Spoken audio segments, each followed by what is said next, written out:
Stanley Miller and Harold Urey explained chemical evolution. How did they explain? They explained with the help of glass tube and spark discharge chamber. In a primitive condition, in primitive earth, there used to be a condition where water was available, and in this water condition, when there used to be a lot of heat, it used to become into steam, and this steam came down as rain, and surely lightning was possible. Okay, so in this kind of setup, there were certain other chemicals. What chemicals?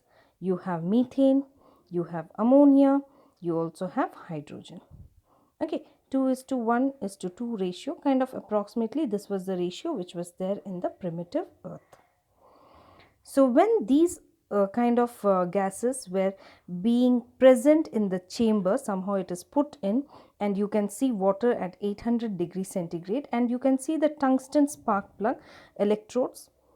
In such a scenario, these chemicals combined to form amino acid, certain sugars, and also fats, which were collected and checked in the condensed water. This proved that chemical evolution is right.